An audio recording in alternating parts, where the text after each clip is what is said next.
Hare Krishna, Krishna Krishna, Hare Hare, Hare Rama, Rama Rama, Hare Hare. ओम ज्ञानतिमिरन्धस्य ज्ञानञ्जनशलाकया चक्षुरुन्मिलितं येन तस्मै श्रीगुरवे नमः। नमो विष्णुपदाय कृष्णप्रेष्ठाय भूतले श्रीमते भक्तिवेदान्त स्वामीति नामिने नमस्ते सारस्वते देवे गौरवाणी प्रचारिणे निर्विशेष शून्यवादी पाश्चात्य देशतारिणे। जय श्री कृष्ण चैतन्य प्रभो नित्यानंद श्री अद्वैत गदाधर शिवासादि गौर भक्त वृंद। हरे कृष्ण कृष्ण कृष्ण हरे हरे, हरे राम राम राम हरे हरे। आप सभी के स्वागत है आज सुबह के इस सत्र में। भगवत गीता यथारूप अध्याय 6 श्लोक संख्या 17 पर आज हम चर्चा करने जा रहे हैं। बहुत ही सुंदर सा श्लोक है। भगवान कहते हैं, युक्त आहार विहारस्य युक्त चेष्टस्य कर्मसु युक्त स्वप्न बोधस्य योगो भवति दुःखः। दुख अर्थात दुखों का नष्ट करने वाला। इसमें इस श्लोक से हमें सीखने को मिलेगा कि व्यक्ति अपने जीवन में दुखों का नाश किस प्रकार से कर सकता है।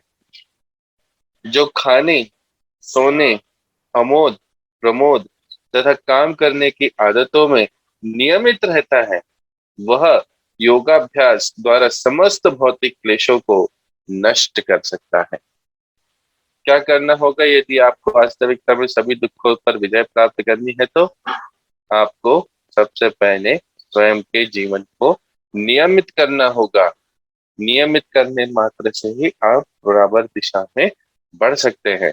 अगर हम ये विचार करें कि हम जीवन को बिना नियम लगाए हुए केवल जैसे अपने मन में आए वैसा करते जाए, जब जब मन में आए, जब वो वस्तु करने की इच्छा हो तब हम वैसे वैसे करते जाएं, तो इस प्रकार के दिनचर्या में या इस प्रकार के कार्य प्रणाली में रहते हुए व्यक्ति प्रगति नहीं कर सकता। ये वाक्य केवल और केवल हमारे आध्यात्मिक जीवन के लिए नहीं, अपितु भौतिक जीवन के लिए भी ऐसे ही लागू होती। और जब हम जब हम इस प्रकार की जीवन शैली में ढलते हैं, तो वास्तविकता में हम अपने जीवन को सुधार पाते हैं, क्योंकि इसके बिना सुधार पाना संभव भी नहीं होता। इसलिए हमें बहुत आवश्यक है कि हम नियमित रहे अपने हर कार्य में। जैसे खाने में, अर्थात हम क्या खा रहे हैं, कब खा रहे हैं, कितना खा रहे हैं। सोने में, हमारे सोने का समय क्या है, उठने का समय क्या है। ऐसा नहीं होना चाहिए कि आपकी दिनचर्या में आपको जब भी मन करे तब आप सो गए हैं, जब भी मन करे तब आपने बिस्तर पकड़ लिया है, लेट गए। नहीं, इसके लिए आपको अगर शरीर को आराम देने की आवश्यकता है तो उसके लिए आप समय निर्धारित कीजिए कि इस समय के ऊपर आप विश्राम करेंगे। अमोद प्रमोद अर्थात है कि आपको कुछ आनंदमय कार्य करने की इच्छा होती है, तो वो आनंदमय कार्य करने के लिए आपको कुछ समय निर्धारित करना चाहिए कि इस समय के लिए हम वॉक पे जाएंगे, इस समय के लिए हम आराम करेंगे, इस समय के लिए हम पुस्तक पढ़ेंगे, इस समय के लिए हम श्रवण करेंगे। इस प्रकार से काम करने की आदतों में यदि व्यक्ति नियमित रहता है, तो कभी कभी हमें ऐसा लगता है कि हम बंधे हुए हैं, हम क्यों नियम लगाए, हम क्यों ना तब कार्य करें जब हमारा मन करे, जब हमारी इच्छा हो। तो वास्तविकता में हमें ये बात समझ में आती है कि हमारे ऊपर जो इस प्रकार के नियम लगते हैं, जो हमें कभी कभी बाध्य करते हैं, ये वास्तविकता में बाध्य न करते हुए अभी तो हमें और ज्यादा मुक्त करते हैं, आजाद करते हैं। क्यों, किस प्रकार से आजाद करते हैं? इसी को साधना कहा जाता है। इसके अंदर आपका मन आपके नियंत्रण में आता है और आप मन के नियंत्रण में नहीं। अगर आपको जब भी मन करे तब आप कोई कार्य करने में लगे रहे, तो वास्तविकता में ये देखा जा सकता है कि आप आपके मन के नियंत्रण में, अर्थात आपको जब भी कोई इंद्रिय वासना परेशान कर रही है, तब आप उसके अधीन हो रहे हैं। इस प्रकार से अधीन होने के ऊपर व्यक्ति की आध्यात्मिक दृष्टि में, भौतिक दृष्टि में, दोनों में ही प्रगति नहीं हो सकती है। बहुत बहुत आवश्यकता है कि हम अपने जीवन को किसी बराबर शैली में ढालें और उसी में प्रगति करते हुए हम वास्तविक जीवन जी पाते हैं। तात्पर्य में हम पढ़ते हैं, खाने, सोने, रक्षा तथा मैथुन करने में जो शरीर की आवश्यकताएं हैं, अति करने से योगाभ्यास की प्रगति रुक जाती है। अगर कोई व्यक्ति ये कहता है कि कल मुझे सोने में देर हो गई थी, इसलिए मैं आज देर से उठा हूँ, इसलिए मैं आज अपनी साधना नहीं कर सका, तो ऐसा व्यक्ति के लिए एक आध बार कभी होता है तो ठीक है, चलिए समझ में आता है कि ये शरीर इस प्रकार से बद्ध है। परंतु यदि व्यक्ति के जीवन में बार बार इस प्रकार की घटनाएं होती जाती हैं, तो इस प्रकार से हमें समझ में आता है कि वह व्यक्ति योगाभ्यास नहीं कर रहा है, वह व्यक्ति योग नहीं कर रहा है। योग का अर्थ क्या है? वह व्यक्ति वास्तविक साधना नहीं कर रहा है। इसलिए बहुत आवश्यकता है कि हम योग करें, तपस्या करें। इस तपस्या और योग करने का अर्थ क्या है? इसका अर्थ यह है कि हम नियमित रूप पर अपने जीवन को ढालें। नियमित रूप से हम जीवन को किस प्रकार से ढाल सकते हैं? एक बराबर से अपने दिनचर्या का रूटीन बनाइए, एक बराबर से अपनी साधना का रूटीन बनाइए, जिसमें आपका सोने के लिए बिस्तर को जाने का समय निश्चित हो। तो उसी दृढ़ता से, जिस दृढ़ता से आप सोने जाएं, उसी दृढ़ता से आपके उठने का समय भी निश्चित हो। ऐसा नहीं कि अगर इंद्रिया कह रही है कि थोड़ी देर और सो जाते हैं यार, तो आप उसके प्रति हार जाएं। नहीं, ये जो हार है ये हमें भगवान की ओर एक पग बढ़ाने से रोक रही होती है। हम भगवान के निकट जाने से एक कदम उल्टा पीछे हो जाते हैं। इसलिए बहुत आवश्यकता है कि हम भगवान की ओर अग्रसर होते रहें, तो अपने हर एक लक्ष्य के बीच में अपने मन पर विजय प्राप्त करते रहे। और ये विजय कैसे प्राप्त होती है? ये विजय प्राप्त होती है मन को वशीभूत करने से, मन को अपने वश में करने से, मन पर नियंत्रण लगाने से और जीवन को नियमित करने से। क्योंकि यहीं से हमें समझ में आता है कि व्यक्ति वास्तविकता में किस प्रकार से योग कर रहा है। देखिए, जीवन में जैसे हम देखें, सत्य युग का समय था, द्वापर युग का समय था, त्रेता युग का समय था। उस समय के लिए व्यक्ति पूरी तरीके से अष्टांग योग का पालन करते थे और अपने जीवन को नियंत्रण में रख करके अनेक अनेक प्रकार की तपस्याएं करते थे और उस प्रकार से अपना जीवन चलाया करते थे। यही जो लोग हैं, हम हमें समझ में आता है कि इनका इतिहास में नाम बहुत श्रेष्ठकर तरीके से दर्ज हुआ।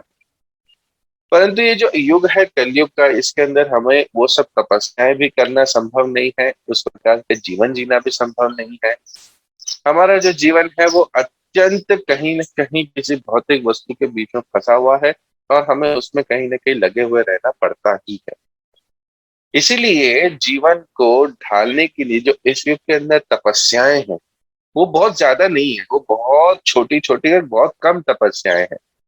सतयुग में किसी को ये नहीं कहना पड़ता था कि आप समय से उठ जाया कीजिए। नहीं, यहाँ तक कि भगवान राम की कहानी से हमें पता चलता है, भगवान राम की लीलाओं से, कि जब उन्हें विश्वामित्र जी अपने साथ में ले गए थे और उन्हें पूर्ण शस्त्र विद्या सिखाया करते थे, तो उस समय के लिए भगवान राम पहले विश्वामित्र जी के चरण दबाया करते थे, रोज चरण पकड़ते थे, बिल्कुल मसाज करते थे। और जब उनके गुरु सो जाया करते थे अथवा उन्हें जाने के लिए कहते थे, तब वे चले जाया करते, अर्थात अपने गुरु के बाद में वे विश्राम करने के लिए जाते थे। और केवल वही नहीं, अपितु जिस प्रकार से दशरथ महाराज ने उन्हें आज्ञा दी थी, विश्वामित्र जी के बाद में सोने के लिए जाते थे और उनके उठने के पहले, विश्वामित्र जी के उठने के पहले उनकी साधना और पूजा के लिए जितनी सामग्री की आवश्यकता होती थी, उनके उठने के पहले वह उठ करके सब कुछ तैयार करके रखा करते थे। इस प्रकार से भगवान राम इतने श्रेष्ठकर शिष्य रहे। और केवल भगवान राम ही नहीं, अपितु जयकार हो श्री लक्ष्मण की, जो भगवान राम के सोने पर सोया करते थे। भगवान राम पहले विश्वामित्र जी के चरण दबाया करते थे और फिर भगवान जब सोने के लिए विश्राम करने जाते थे, तब लक्ष्मण जी उनके पैर दबाते थे। और लक्ष्मण जी इस प्रकार से भगवान को विश्राम लेने के बाद में उन्हें निद्रा आती। कभी कभी वे इतने थक जाते थे कि भगवान राम के श्री चरण को ही सरहाने बना करके उनके चरण पर सो जाया करते।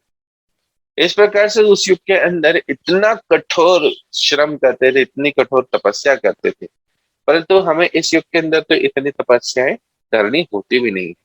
तो इस युग के अंदर तपस्याएं किस प्रकार की हैं? इस युग में तपस्याएं आती है नियमित तौर पर सोने की। अगर किसी व्यक्ति को कहा जाए कि आप 9:30-10 बजे सो जाइए, तो व्यक्ति के लिए वही एक बहुत बड़ी तपस्या हो जाती है। वो कहते हैं अरे अभी तो रात शुरू हुई, क्यों ना हम थोड़ा सा और देर जागरण करें, टीवी देखें, ये करें वो करें। लेकिन हमने जैसे पहले के श्लोक में पढ़ा था कि जो योगी होता है, योगी का सोने का समय वो होता है जब भौतिक दृष्टि में या भौतिक जगत के लोग झांक रहे होते हो, और जब भौतिक लोग जागते हैं तब योगी सोता है, जब योगी जागता है तब भौतिक लोग जाग करके सो जाते हैं। यही पे ही हमारे हमें अंतर पता चलता है। योगाभ्यास तपस्या किस प्रकार से होती है कि जब आपके सोने का समय है तब आप निर्धारित है 9:30-10 पे सोएंगे। बराबर सूर्योदय के 1.5 घंटा पहले ब्रह्म मुहूर्त में आप उठेंगे। 4 बजे का समय प्रभुपाद जी ने हमें बताया है उठने के लिए। 4:30 बजे हर एक मंदिर में सुबह को मंगला आरती होती है, भगवान का दर्शन होता है। तो इस युग में तपस्या इस प्रकार से है कि आपका सोने का समय 9 से 10 के बीच का हो, आपके उठने का समय लगभग 4 बजे का हो। सुबह उठ करके आप 16 माला का जप करते हो। ये जो 16 माला का जप है, ये हमें ऐसा लगता है कि ये हमारे ऊपर नियम लग रहे हैं या हमारे ऊपर बातें कर रहे हैं, पर वास्तविकता में ये योग है, भक्ति योग है। हम इस प्रकार से भगवान से जुड़ते हैं क्योंकि हम भगवान का नाम जप कर रहे हैं, और एक प्रकार से योग या तपस्या कर रहे हैं क्योंकि हर समय के ऊपर जहाँ पर हम कहीं ना कहीं अपनी इंद्रिय को तृप्त करने के लिए कुछ कर्म करते रहे होंगे, वो कर्म छोड़ करके हमने भगवान की शरण ग्रहण करी है। इस प्रकार से व्यक्ति सोता है, उठता है, जप करता है। प्रसाद पाने में, खाने के समय में व्यक्ति केवल वही पाता है जो उसने भगवान को भोग लगाया हो। बिना भगवान को भोग लगाए बस व्यक्ति कभी भी वस्तु को ग्रहण नहीं करता है। इस प्रकार से जिह्वा की इसने तपस्या रखी है। जिह्वा की तपस्या और भी आती है कि अभद्र प्रकार की भाषा न बोली जाए। इस युग के अंदर इस प्रकार को इस प्रणाली को भी तपस्या कहा गया है। ये सतयुग के अंदर या त्रेता युग के अंदर इस प्रकार की तपस्या नहीं होती थी, क्योंकि उस समय के लिए व्यक्ति को पहले से ही इन सब चीजों का नियम और आग्रह लगाए जा चुके होते थे। व्यक्ति इस प्रकार से पहले से ही शालीन हुआ करता था। परंतु उस समय तपस्याएं अलग थी, आज के युग के अंदर तपस्याएं अलग है। व्यक्ति को प्रसाद पाना चाहिए और केवल प्रेम वाक्य और शुद्ध वाक्य और भगवान के नाम का वाक्य कहना चाहिए। ये जिह्वा के ऊपर लगी हुई तपस्या है, कानों पर लगी हुई तपस्या है कि वो भगवान के नाम का श्रवण करें, भगवान की स्तुति का श्रवण करें। और उसी प्रकार से आंखों की तपस्या यह है कि वो टीवी ना देखे, वो जाकर के भगवान के श्री विग्रह का दर्शन करे। इस प्रकार से इस शरीर के ऊपर लगने वाली अलग अलग प्रकार की तपस्याएं हैं जिससे हम योग अभ्यास करते हैं। जहां तक खाने का प्रश्न है, इसे तो प्रसादम या पवित्रकृत भोजन के रूप में नियमित बनाया जा सकता है। भगवत गीता के अनुसार भगवान कृष्ण को शाक, फल, फूल, अन्न, दुग्ध आदि भेंट किए जाते हैं। हमने पहले ये बात समझी थी कि भगवान पत्रम पुष्पम फलम तोयम, इन 4 प्रकार के वस्तुओं को स्वीकार करते हैं, और हमें इस प्रकार के वस्तुओं को ही भगवान को अर्पण करने के बाद में प्रसाद के रूप में पाना चाहिए। इस प्रकार एक कृष्ण भावना भावित व्यक्ति को ऐसा भोजन न करने का स्वतः परीक्षण प्राप्त रहता है जो मनुष्य के खाने योग्य नहीं होता या कि सतोगुणी नहीं होता। जहां तक सोने का प्रश्न है, कृष्ण भावना भावित व्यक्ति कृष्ण भावनामृत में कर्म करने में निरंतर सतर्क रहता है, अतः निद्रा में वह व्यर्थ समय नहीं गवाता। यहाँ पर प्रभुपाद जी हमें बता रहे हैं कि जो वास्तविकता में भगवान की राह पर चला है, जो वास्तविकता में भगवान के मार्ग पर आगे बढ़ने का प्रयत्न कर रहा है, आध्यात्मिक मार्ग में प्रयत्न कर रहा है, वह व्यक्ति निद्रा में व्यर्थ समय नहीं गवाता। इसका अर्थ क्या है कि देखिए, निद्रा हमारे शरीर की एक जरूरत है, आवश्यकता है। हमें सोना बहुत जरूरी है, वरना हम कार्य नहीं कर पाते हैं। परंतु सोने के लिए आपका समय निर्धारित है और वो रात्रि का है। दिन में अलग अलग प्रकार के प्रहर होते हैं और ये प्रहर अलग प्रकार के गुणों में बाध्य होते हैं। जैसे जो सुबह ब्रह्म मुहूर्त का समय होता है, वह समय वास्तविकता में सबसे सत्वगुणी समय होता है। इसलिए उस समय में जागृत होना चाहिए और भगवान का नाम जप करना चाहिए। परंतु उसी प्रकार से जो रात्रि का समय होता है, वह धीरे धीरे करके तमोगुण की ओर आगे बढ़ता है। तमोगुणी समय में व्यक्ति को निद्रावश हो जाना चाहिए, सो जाना चाहिए। जो सोने का कार्य है, सोने की जो एक्टिविटी है, वो स्वयं अपने आप में तमोगुणी एक्टिविटी है। ऐसा नहीं है कि ये जो जब भी आप सो तब भी बहुत अच्छा होता है। नहीं, ये एक बहुत ही तमोगुणी कार्य। इसलिए इस कार्य को बहुत ही नियंत्रित रखना चाहिए। व्यक्ति को चाहिए कि वह रात्रि के समय जा करके पूरी तरीके से सो जाए। और यहीं से प्रभुपाद जी हमें बात बताते हैं कि जब व्यक्ति रात में एक बार 6 से 7 घंटे की निद्रा ले चुका है, तब उसे आवश्यकता नहीं है कि वो बाद में दिन में दोबारा से विश्राम करे।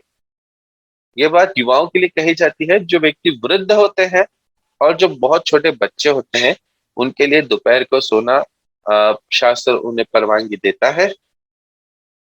जो छोटे बच्चे होते हैं उनके लिए 10 घंटे की निद्रा बहुत आवश्यकता होती है उसकी, अन्यथा उनका शरीर कमजोर रह जाता है, उनका दिमाग कमजोर रहता है।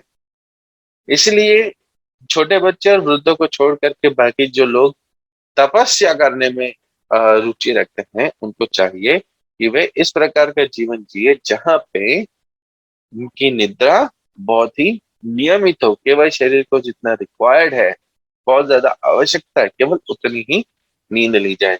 और वो समय होता है रात्रि का, 6 से 7 घंटे पर्याप्त होते हैं।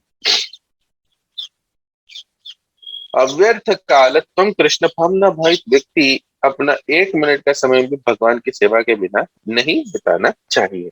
अतः बहुत कम से कम सोता है।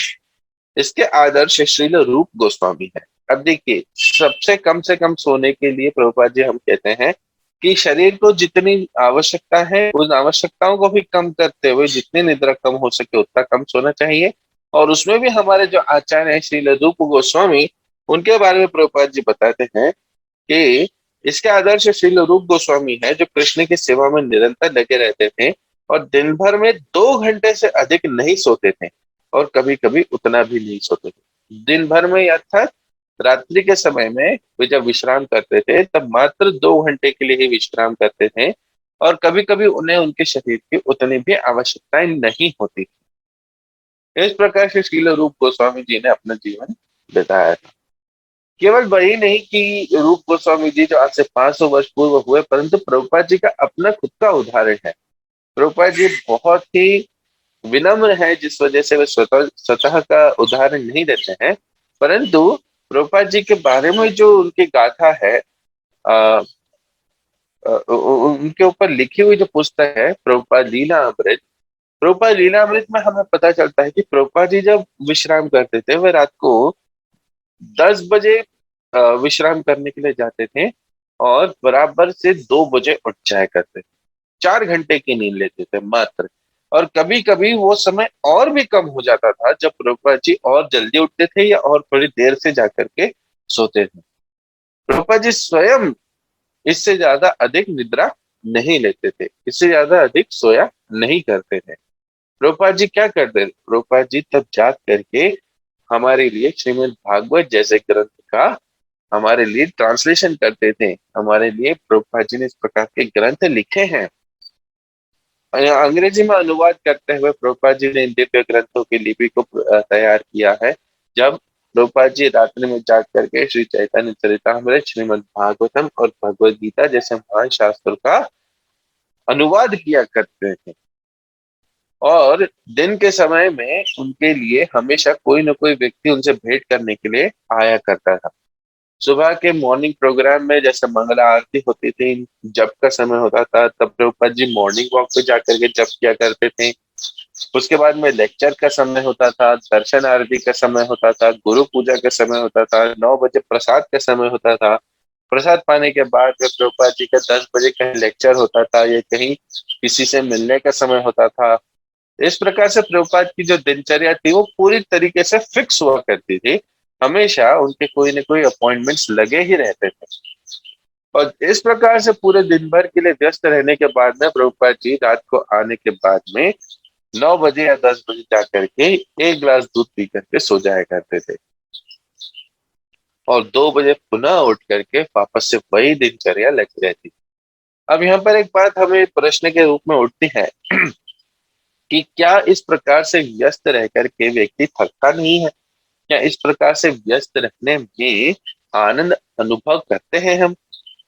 इसका उत्तर हमें इस प्रकार से मिलता है कि जब व्यक्ति भगवान की दिव्य प्रसन्नता के लिए कार्यरत होता है, भगवान की और अपने गुरु की दिव्य प्रसन्नता में कार्यरत रहता है, तब वो शरीर के लिए कार्य नहीं कर रहा होता है, तब वो शरीर के प्रसन्नता के लिए कार्य नहीं कर रहा होता है, तब वो आत्मा की तुष्टि के लिए कार्य कर रहा होता है। और चूंकि जैसे हम जानते हैं कि जो आत्मा है ये भगवान के नित्य दास है, भगवान के नित्य संबंधी है, इस प्रकार से जब हम भगवान के लिए कार्यरत रहते हैं, सेवा में लगे हुए रहते हैं, तब भगवान आत्मा को तुष्ट करते हैं। और आत्मा इस शरीर की चेतना है। चेतना चेतना नाम हम जानते हैं कि श्री भगवान इस आत्मा को भी चेतनाभूत करते हैं, और ये आत्मा हमारे शरीर को चेतनाभूत करती है।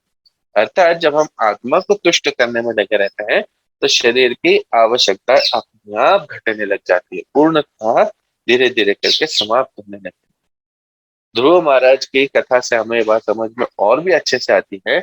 जब भगवान के लिए प्रयत्न करते हुए, तपस्या करते हुए उन्होंने धीरे धीरे करके अपनी तपस्या बढ़ाना शुरू किया, तब इतने तुष्ट हो गए भगवान का दर्शन करके अपने हृदय में कि भौतिक जगत की सभी वस्तु को वो त्याग दिए, यहाँ तक कि श्वास लेना तक उन्होंने त्याग दिया था। उनके श्वास न लेने की वजह से इस ब्रह्मांड में कंपन होने लगा था, परंतु ध्रुव महाराज को इसकी भी आवश्यकता नहीं पड़ी थी। क्यों? क्योंकि पूर्णतः चेतना भूत होकर के भगवान का दर्शन करते हुए ध्रुव महाराज आनंद स्थिति में थे। यहीं पे हमें ये बात भी समझ में आती है कि जब हम अपने आप को पूरी तरीके से भगवान की सेवा में लगाते हैं और अपने इस देह को भगवान के लिए समर्पित करते हैं, तब भगवान आत्मा को पूरी तरीके से तुष्ट करते हैं। और आत्मा चूंकि शरीर की चेतना है, चेतना भूत होने की वजह से शरीर की आवश्यकताएं न्यूनतम हो जाती है, धीरे धीरे करके समाप्त हो जाती है, और व्यक्ति फिर भी आनंद की स्थिति में पूर्णतः बना रहता है। अब देखिए यहाँ पर जब हम कह रहे हैं कि आनंद की स्थिति आ चुकी है, तो आनंद वास्तविकता में क्या है? आनंद है दुखों का समाप्त हो जाना। जब दुख पूरी तरीके से समाप्त हो जाएंगे, तो व्यक्ति के लिए बचता केवल आनंद है। अर्थात व्यक्ति ने जब खुद को नियमित किया, धीरे धीरे करके प्रयास किया, प्रगति करी, योगाभ्यास किया, तपस्या करी, तब उसका दुख अपने आप जा करके समाप्त होने लगा। इससे हमें ये बात समझ में आती है। ठाकुर हरिदास तो अपनी माला में 3 लाख नामों का जप किए बिना न तो प्रसाद ग्रहण करते थे और न सोते थे। हरिदास ठाकुर का हमें यहाँ पर उदाहरण प्रभुपाद जी और भी दे रहे हैं, जो प्रतिदिन 3 लाख भगवान के नामों का जप किया करते हैं, और इस प्रकार से जप करने के बाद में प्रसाद ग्रहण करते थे और विश्राम करते थे। तब तक के लिए वे विश्राम भी नहीं किया करते थे। यहाँ पर हमें बात और समझ में आती है कि भगवान के नाम जप करते रहने से भी हमें उतनी ही तपस्या का फल मिलता है। हमने ये बात पहले भी सत्र में समझी थी कि पिछले युग में जितना फल हमें किसी प्रकार के शारीरिक तपस्या से या यज्ञ से या भगवान की विग्रह सेवा से मिलता था, उतना फल इस युग के अंदर, कलयुग के अंदर, केवल भगवान का नाम जप करने से प्राप्त हो जाता है। अर्थात अगर कोई व्यक्ति नाम जप करने में रुचि दिखाता है या प्रयत्न भी करता है, तब धीरे धीरे करके उसकी शारीरिक आवश्यकताएं कम होती हैं और भगवान के नाम में आनंद आने लगता है। जहां तक कार्य का प्रश्न है, कृष्ण भावना भावित व्यक्ति ऐसा कोई भी कार्य नहीं करता जो कृष्ण से संबंधित ना हो। इस प्रकार उसका कार्य सदैव नियमित रहता है और इंद्रिय तृप्ति से अदूषित। जो व्यक्ति भगवान के लिए साधना करता है या भगवान को साधने का प्रयत्न कर रहा होता है, वो अपना हर कार्य इस प्रकार से करता है कि उस कार्य में कहीं न कहीं वह भगवान के प्रसन्नता खोज सके और भगवान की प्रसन्नता हेतु से कार्य में लगा रह सके। और जब ऐसा व्यक्ति पूर्णतः नियमित तौर पर भगवान के लिए कर्मबद्ध होता है, वह व्यक्ति कहीं भी अपने लिए इंद्रिय तृप्ति नहीं करता है, स्वयं के आनंद उपभोग करने के लिए कहीं भी बिजी नहीं होता है। ऐसा व्यक्ति कहीं भी किसी भी प्रकार से दुखों से दूषित नहीं होता है। वह नित्य नियमित तौर पर योगाभ्यास करता है और हमेशा आनंदमयी बना रहता है। चूंकि भावना भावित व्यक्ति के लिए इंद्र तृप्ति का प्रश्न ही नहीं उठता, अतः उसे तनिक भी भौतिक अवकाश नहीं मिलता। चूंकि वह अपने कार्य, वचन, निद्रा, जागृति तथा अन्य सारे शारीरिक कार्यों में नियमित रहता है, अतः उसे कोई भौतिक दुख नहीं सताती। यहाँ पर ही हमें वापस यही बात समझ में आती है कि जो व्यक्ति अपने कार्य में, वचन में, निद्रा में, जागृति तथा अन्य सारे शारीरिक कार्यों में नियमित रहता है, जैसे हमारा हर एक कार्य जो हो रहा है, यहाँ तक कि हम घर की भी अगर सफाई करते हैं, तो हमें ये बात समझनी चाहिए कि जो हमने घर बनाया है वो मात्र हमारा घर नहीं है, उसे भी हमें भगवान के मंदिर के स्वरूप में बना करके रखना चाहिए, जहाँ पर मुख्यतः मध्य में श्री भगवान हो। यहाँ पर एक बात हमें और भी जानने के लिए मिलता है कि देखिए, कुछ लोग ऐसा कहते हैं कि वो परिवार जो साथ में खाता है सदैव साथ में रहता है। क्या ये वास्तविकता में सत्य है? अगर आप अपने ही जीवन के इतिहास को देखने की कोशिश करेंगे, ढूंढने की कोशिश करेंगे, तो ये बात कहीं पर भी पूर्णतः सत्यापित नहीं की जा सकती। परंतु जो व्यक्ति साथ में रह करके, जो परिवार साथ में रह करके प्रार्थना करता है, वह परिवार नित्य साथ में रहता है। प्रभुपाद जी ने अनेक कृष्ण भावना भावित परिवार इस प्रकार से बनाए हैं और हमें कई सारे परिवारों का यहाँ पर उदाहरण देखने को मिल सकता है, जहाँ पर किसी परिवार ने अपने जीवन में मध्य में भगवान श्री कृष्ण को रखा है। सभी लोग मिलकर के अपने घर में जो भगवान कृष्ण का विग्रह है उसकी सेवा में लगे हुए रहते हैं। सो ऐसे प्रकार का जो परिवार होता है, इसमें क्लेश नहीं होता है, इसमें आपस में द्वंद्व नहीं होता है, कहीं झगड़े नहीं होते हैं। ये सभी लोगों का मुख्य उद्देश्य होता है भगवान की सेवा करना और भगवान के भक्तों की सेवा करना। ऐसा परिवार हमेशा नित्य साथ में बना रहता है, केवल साथ में नहीं बना रहता परंतु साथ में सेवा करता है। ऐसा परिवार हमेशा सुख अनुभव करता है। क्यों? क्योंकि जो भौतिक क्लेश उनके ऊपर आते हैं, उन क्लेशों में भी वे भगवान का ही कहीं न कहीं आशीर्वाद देख पाते हैं और कहीं न कहीं ये बात समझ पाते हैं कि जो अंततः हमें शरण ग्रहण करनी है वो भगवान कृष्ण की ग्रहण करनी है। इसीलिए भगवान कृष्ण पर अवलंबित होकर के वे हर एक भौतिक दृष्टि में आने वाले सभी संकटों से भी लड़ते हैं और साथ में रहने की वजह से हमेशा सुख भी अनुभव करते हैं। आपको वैष्णव संग मिलने के लिए कहीं भी बाहर अलग से खोज नहीं करनी पड़ती है, अभी तो उस परिवार के अंदर ही रहते हुए आपको भक्तों का संग प्राप्त हो जाता है। परिवार के साथ में जब हम भक्तों का संग ढूंढ लेते हैं परिवार के अंदर ही, तब वहीं के वहीं आपको भक्ति करने के लिए और भगवान के लिए प्रगति करने के लिए हमेशा कोई ना कोई सहारा मिल जाता है, कोई ना कोई इंस्पिरेशन मिल जाता है। इसलिए बहुत आवश्यकता होती है कि जो गृहस्थ हैं उनके लिए उनके परिवार में, घर में, मध्य में, अर्थात ऐसा नहीं कि घर का स्क्वायर फुट निकाल के बीच में विग्रह बनाया, नहीं, हर व्यक्ति के मन में, चित्त में, घर में जो भगवान कृष्ण का विग्रह है उसकी सेवा करने का भाव उदित होना चाहिए। उसी से ही परिवार एकत्र भी रहता है और एक मति से भगवान की सेवा भी करता है।